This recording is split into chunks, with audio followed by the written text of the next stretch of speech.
Hi everyone, welcome to my YouTube channel. हम लोग physics पढ़ रहे थे, इलेक्ट्रिसिटी चैप्टर, उसका एक लेक्चर कंप्लीट हो गया और हम उसका आज सेकंड लेक्चर पढ़ेंगे। हम लोग पहले लेक्चर में electric charge, potential difference, conductor, insulator, potential, ये सब पढ़ चुके हैं। आज हम लोग इलेक्ट्रिक करंट के बारे में पढ़ेंगे। इसके बारे में थोड़ा बहुत तो जाने हैं पहले लेक्चर में भी, और इसमें अच्छे से पढ़ेंगे। इलेक्ट्रिक करंट क्या होता है, सबसे पहले हम लोग समझते हैं। कोई भी दो चार्ज बॉडी है और उसका पोटेंशियल अलग अलग है, और उसको एक कंडक्टर से ऐड करते हैं, मान के चलते एक वायर से ऐड करते हैं। दो चार्ज बॉडी है जिसका पोटेंशियल अलग अलग है और उसको एक कंडक्टर से ज्वाइन करते हैं, तब उसमें फ्लो ऑफ चार्ज होगा। और जो फ्लो ऑफ चार्ज होगा कैसे होगा, हायर पोटेंशियल से लोअर पोटेंशियल, और जो उसमें फ्लो ऑफ चार्ज हुआ उसी को हम लोग बोलेंगे इलेक्ट्रिक करंट। तब हम लोग कह सकते हैं किसी भी वायर के दो एंड, अगर कोई वायर है उसका दो एंड है और उसका कुछ पोटेंशियल है, मान के चलते इसका हाइयर और इसका लोअर है, और इसको एक वायर है जिसका दो पोटेंशियल है, तो इसमें क्या होगा, फ्लो ऑफ चार्ज। इसमें क्या होगा, फ्लो ऑफ चार्ज। और ये फ्लो ऑफ चार्ज कैसे होगा, हाइयर पोटेंशियल से लोअर पोटेंशियल। और फ्लो ऑफ चार्ज को हम लोग क्या है कहते हैं, इलेक्ट्रिक करंट। अब पूरा अच्छा से समझ में आ गया होगा इलेक्ट्रिक करंट क्या होता है। अब इसमें कोई डाउट नहीं होना चाहिए। आगे देखिए, यहाँ पे लिखा हुआ definition, the electric current is a flow of electric charge in a conductor. Electric current क्या है, फ्लो ऑफ इलेक्ट्रिक चार्ज किसी भी कंडक्टर में, तो वही लिखा हुआ है, the electric current is a flow of electric charge in a conductor, metal wire, कुछ भी ले सकता है। ठीक है, तो यहाँ से हम लोग कह सकते हैं I equal to q by t. मतलब क्यू अगर कोई कूलॉम चार्ज और टाइम और किसी मेटल वायर में, मतलब वो फ्लो करता है किसी टाइम t सेकेंड पे, तो उसको क्या बोलते हैं, इलेक्ट्रिक करंट। तो यहाँ पे q क्या है, q equal to charge. q क्या है, चार्ज, और t क्या है, टाइम, और I क्या है, करंट। क्लियर है, current. I equal to q by t. Q क्या है, चार्ज, और टी क्या है, टाइम। ऐसा यूनिट क्या होता है करंट का, हम लोग अभी ये पढ़ेंगे। ऐसा यूनिट ऑफ करंट, ऐसा यूनिट करंट का क्या होता है, एम्पियर। क्या होता है, ampere. 1 micro ampere is equal to 10⁻⁻6 ampere, और 1 milli ampere is equal to 10⁻³ ampere. 1 milli ampere is equal to 10⁻³ ampere. Ampere ऐसा यूनिट है और ये सब स्मॉलर यूनिट है करंट का। ठीक है, तो हम लोग समझ गए इलेक्ट्रिक करंट क्या होता है। इलेक्ट्रिक करंट के बाद अगर कोई पूछते what is 1 ampere, what is 1 ampere, तो हम लोग क्या बोलेंगे, कोई भी कंडक्टर में 1 कूलम ऑफ चार्ज 1 सेकेंड में अगर फ्लो करता है, उसी को क्या हम लोग बोलेंगे, 1 एम्पियर। व्हेन 1 कूलम, सॉरी बीच हो गया, 1 coulomb of charge flow through any cross section of a conductor in 1 second, then electric current flowing through it said to be 1 ampere। इसको हम लोग को याद करना है, व्हाट इज़ 1 एम्पियर। 1 एम्पियर क्या होगा, अगर 1 coulomb of charge फ्लो करता है किसी क्रॉस सेक्शन कंडक्टर में 1 सेकेंड में, उसी को हम लोग क्या बोलते हैं, 1 एम्पियर। ठीक है, हम लोग समझ गए क्या होता है 1 एम्पियर। 1 एम्पियर, ठीक है, क्लियर। मतलब 1 एम्पियर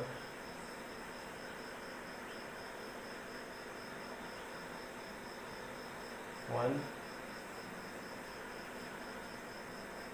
कूलम बाय 1 सेकेंड। अब इलेक्ट्रिक करंट किस इंस्ट्रूमेंट से मेजर होता है, इलेक्ट्रिक करंट एमीटर। एमीटर एक इंस्ट्रूमेंट है,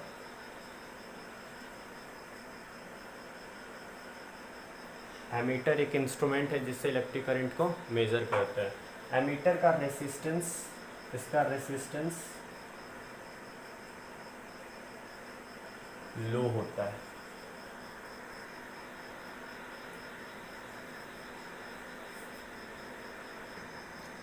ठीक है, अब हम लोग इस पर एक न्यूमेरिकल देखते हैं, एक न्यूमेरिकल है, इसका सॉल्यूशन करते हैं। सबसे पहले किसी भी सॉल्यूशन करने से पहले, न्यूमेरिकल बनाने से पहले देखना चाहिए कि क्या क्या दिया हुआ है। जो दिया हुआ है उसको लिखेंगे, उसके बाद सॉल्व करेंगे। जो भी पढ़े हम लोग उसी के बारे में पढ़ेंगे, उसी से एक न्यूमेरिकल है। अभी हम लोग इलेक्ट्रिक करंट पे पढ़े तो उसी पे एक न्यूमेरिकल है। कोई इलेक्ट्रिक बल्ब है जो चलता है तो करंट 0.25 एम्पियर यूज़ करता है 20 मिनट में। तो हम लोग को कैलकुलेट करना है amount of electric charge, circuit में कितना हो रहा है, मतलब आई दिया हुआ है 0.25 एम्पियर। सबसे पहले यही देखना है कि क्या क्या दिया हुआ है। तो करंट दिया हुआ है, मतलब आई दिया हुआ है। दूसरा चीज़ क्या दिया हुआ है, टाइम, टाइम 20 मिनट, ठीक है। और निकालना क्या है, चार्ज, मतलब Q बराबर वॉट। हम सिंपल एक फॉर्मूला अभी पढ़े, I इक्वल टू Q/T, ये भी फार्मूला पढ़े। T देखिए मिनट में, इसको सबसे पहले सेकंड में कन्वर्ट करेंगे।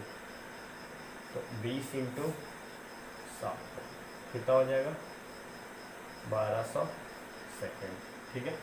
I एम्पियर में दिया हुआ है 0.25 इंटू Q निकालना है, तो Q बराबर Q, टाइम कितना है 1200 सेकेंड। यहाँ पे देखते हैं, तो Q आ जाएगा हम लोग को 0.25 इंटू 1200, इस पॉइंट से 2 जीरो खत्म, मतलब 25 इंटू 12 कितना आ गया, इतना कूलॉम चार्ज आएगा। समझते हैं, एक बल्ब है जो करंट यूज़ कर रहा था 0.25 एम्पियर 20 मिनट पे, तो हम लोग को निकालना था इलेक्ट्रिक चार्ज। कितना सिंपल है, हम सबसे पहले बताएं कि जो भी न्यूमेरिकल बनाते समय जो भी दिया हुआ है उसको पहले लिखेंगे। मतलब आई दिया हुआ था, टाइम दिया हुआ था, वो मिनट में था, उसको सेकंड में कन्वर्ट किए। निकालना क्या था, क्यू निकालना था। हम लोग अभी अभी फॉर्मूला पढ़े, आई इक्वल टू Q/T। आई क्या है यहाँ पे, करंट, क्यू क्या है, चार्ज, और टी क्या है, टाइम। तो जैसे जिया है उस पर पुट कर दी, और यहाँ पे Q बराबर निकल गया 300 कूलम। ठीक है, हम लोग न्यूमेरिकल देख लिए, सब समझ में आ गया। अब आगे पढ़ते हैं। किसी भी सर्किट में पोटेंशियल डिफरेंस को मेंटेन करना। अगर सर्किट है, सर्किट में अगर इलेक्ट्रिक करंट फ्लो होगा तभी तो सर्किट पूरा कंप्लीट होगा। इलेक्ट्रिक करंट अगर फ्लो होना बंद हो जाएगा, तो इलेक्ट्रिक करंट फ्लो होना कब बंद होगा, जब पोटेंशियल डिफरेंस दोनों पॉइंट के बीच ख़त्म हो जाएगा, तो सर्किट क्या होगा, ब्रेक हो जाएगा। तो ध्यान से समझते हैं, हम लोग क्या भी पढ़े कि कोई भी चार्ज बॉडी है, अगर उसका पोटेंशियल डिफरेंस है तभी फ्लो ऑफ चार्ज होगा, मतलब इलेक्ट्रिक करंट होगा। तो करंट को फ्लो कराने के लिए और सर्किट को कंप्लीट करने के लिए हम लोग को पोटेंशियल डिफरेंस ज़रूरी है। तो किसी भी सर्किट में पोटेंशियल डिफरेंस को मेंटेन, अगर कोई पूछता है कि कोई अगर सर्किट है, कोई एक सर्किट है उसमें पोटेंशियल डिफरेंस कैसे मेंटेन करेंगे, पोटेंशियल डिफरेंस कैसे मेंटेन करेंगे, तो सिंपल वे है इसका पोटेंशियल डिफरेंस मेंटेन करने का कि उस कंडक्टर का जिसमें फ्लो होगा चार्ज, मतलब जिसमें पोटेंशियल डिफरेंस है, उसमें जिसमें मेंटेन कराना है उस कंडक्टर का, उसको क्या करना है, बैटरी से कनेक्ट कर देना है। किससे कनेक्ट करना है, बैटरी और सेल से, दोनों टर्मिनल को, मतलब कंडक्टर के दोनों टर्मिनल को अगर कनेक्ट कर देंगे किसी बैटरी और सेल से, तो उसमें पोटेंशियल डिफरेंस मेंटेन रहेगा और सर्किट कंप्लीट रहेगा। अब साइन की बात करते हैं। जो कन्वेंशन है डायरेक्शन ऑफ इलेक्ट्रिक करंट का, जो इलेक्ट्रिक करंट का कन्वेंशन लिया गया डायरेक्शन का, वो क्या है, पॉजिटिव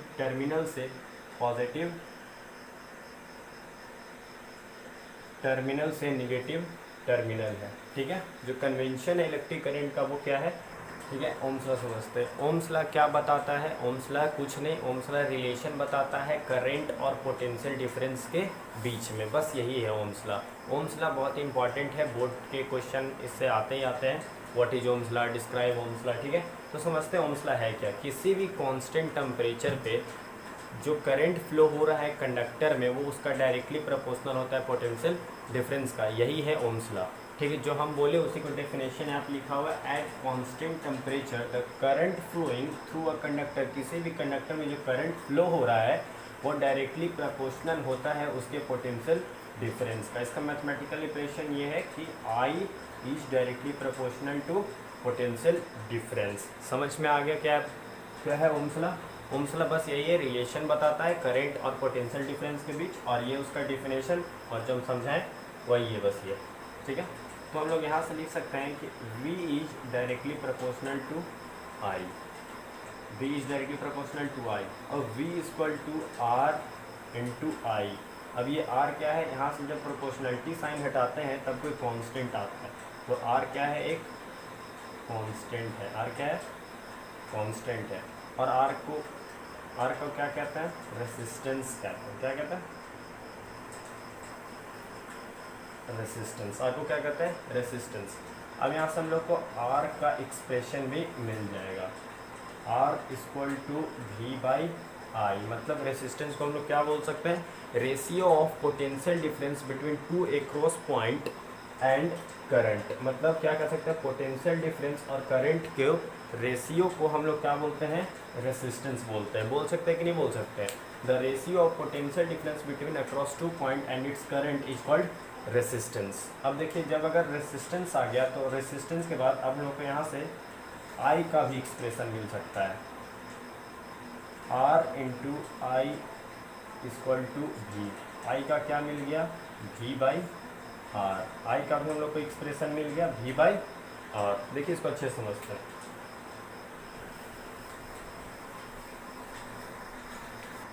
ठीक है, अभी हम क्या बताएं, अभी हम लोग को R का एक्सप्रेशन मिला था। R का क्या एक्सप्रेशन मिला था, V बाई I। अब यहाँ से हम लोग को I का भी एक्सप्रेशन मिल जाएगा, I equal to V by R। Ohm's law से क्या क्या मिल रहा है, सबसे पहले एक नया चीज़ देखने को मिला हम लोग को, रेसिस्टेंस, और एक I का भी मतलब कि करंट का भी हम लोग को फॉर्मूला मिला। एक बार फार्मूला पढ़ चुके हो, I equal to Q by t, और एक नया है I equal to V by R। यहाँ से क्या करंट, यहाँ पे हम लोग क्या मिला कि करंट क्या है, सबसे फर्स्टली क्या है, करंट DI, करंट क्या है, डायरेक्टली प्रोपोर्शनल है।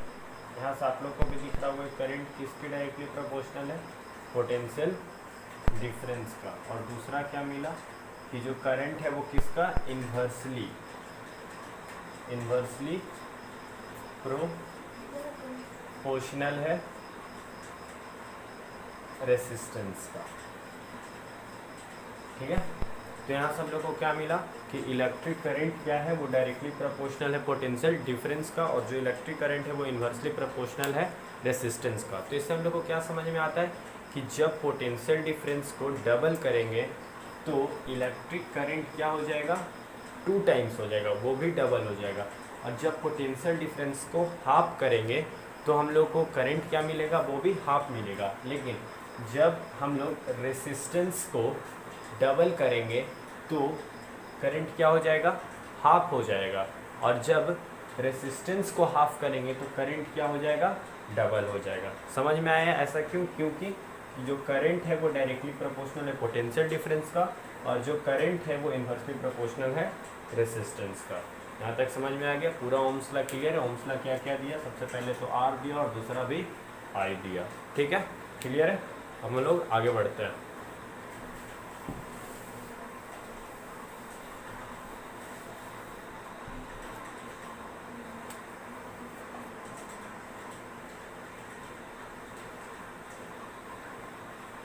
रेसिस्टेंस ऑफ कंडक्टर क्या होता है। ठीक है, रेसिस्टेंस ऑफ कंडक्टर क्या होता है।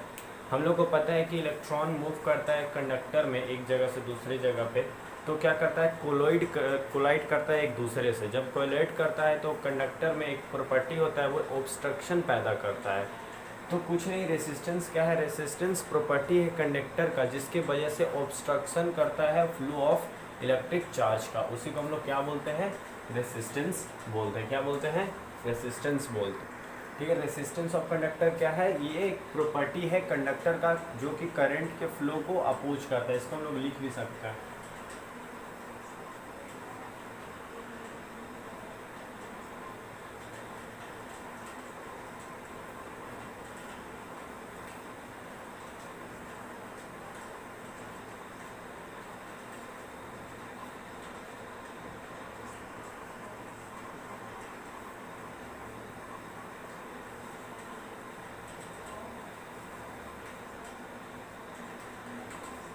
ये क्या है, प्रॉपर्टी है कंडक्टर का, जो क्या करता है, अपोज करता है फ्लो ऑफ चार्ज को या फिर फ्लो ऑफ करंट को। ठीक है, क्लियर है। रेसिस्टेंस क्या होता है, रेसिस्टेंस कंडक्टर का कितना चार चीज़ पे डिपेंड करता है। किस किस चीज़ पे डिपेंड करता है, it is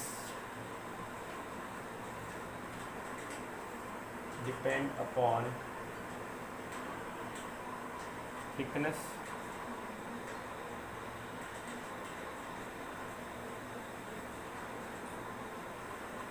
nature of material,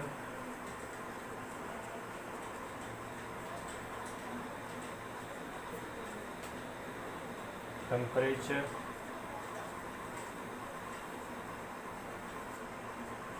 और लेंथ।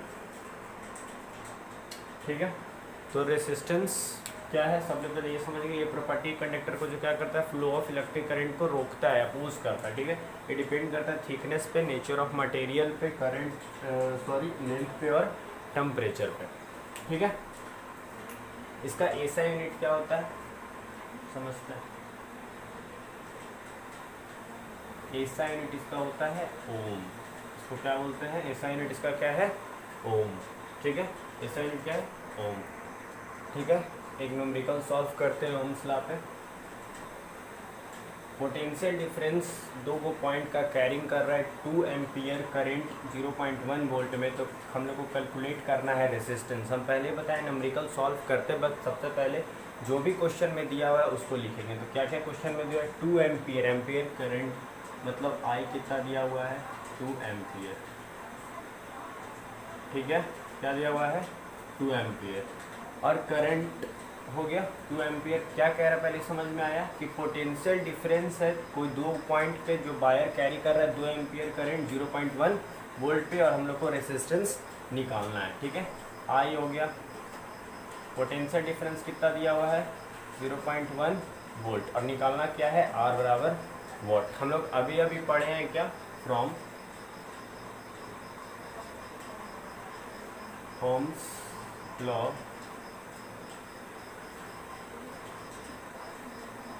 पोटेंशियल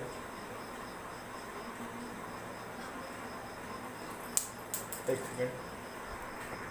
ठीक है, potential difference by current equal to resistance. हम लोग अभी पढ़े, पोटेंशियल डिफरेंस कितना है 0.1, करंट कितना है 2, और आर यहाँ से निकल जाएगा, तो आर बराबर आ जाएगा 0.05 क्या, ओम। समझ में आ गया, पूरा न्यूमेरिकल आया समझ में। ठीक है, ठीक है, रेसिस्टेंस खत्म हो गया। अब हम लोग का नेक्स्ट टॉपिक है factor, factor affecting resistance. Factor affecting resistance, क्या क्या फैक्टर अफेक्ट करता है रेसिस्टेंस को, हम लोग अच्छे समझते हैं। सबसे पहला है लेंथ, दूसरा है हमारा थिकनेस, तीसरा है क्रॉस सेक्शन, और चौथा है नेचर ऑफ मटेरियल। पहला हम पहले ही बता चुके हैं, पहला है लेंथ, दूसरा है थिकनेस, तीसरा है नेचर ऑफ मटेरियल, और चौथा है टेम्परेचर। जो लेंथ है वो डायरेक्टली प्रोपोर्शनल होता है रेसिस्टेंस का। सबसे पहले कि जो लेंथ है वो डायरेक्टली प्रोपोर्शनल होता है रेसिस्टेंस का। दूसरे कौन सी बात कर रहे हैं हम लोग, एरिया ऑफ क्रॉस सेक्शन। सबसे पहले किस पर डिपेंड करता है, लेंथ पे। दूसरा एरिया ऑफ क्रॉस सेक्शन, तो एरिया ऑफ क्रॉस सेक्शन क्या है, area of cross section inversely proportional होता है रेसिस्टेंस का, इन्वर्सली प्रोपोर्शनल होता है रेसिस्टेंस का। और डायमीटर का स्क्वायर होता है इन्वर्सली, और अगर किसी चीज़ का डायमीटर दिया हुआ और रेसिस्टेंस होता है तो उसका क्या होता है, स्क्वायर होता है। ठीक है, तीसरा नेचर ऑफ मटेरियल, मतलब जैसा मटेरियल का नेचर है वैसा उसका रेसिस्टेंस, जैसे नाइक्रोम का अलग हो गया, कॉपर का अलग होगा, वो सबका अलग अलग अपना अपना रेसिस्टेंस, अपना अपना अपोज करने के। जैसे अलग अलग मेटल है तो अलग अलग मेटल का अलग अलग प्रॉपर्टी होता है, तो उसी को कहते हैं नेचर ऑफ मटेरियल। तो वो किस पे डिपेंड करता है, नेचर ऑफ मटेरियल पे।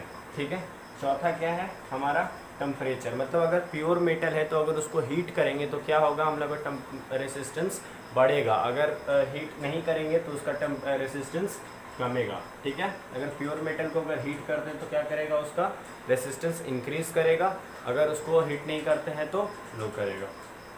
ठीक है, ये हो गया हमारा रेसिस्टेंस का फैक्टर इफेक्टिव। ठीक है, तो अगला लेक्चर आता है, इसको देखिए, अगर अच्छा लगा तो like us, support us, thank you.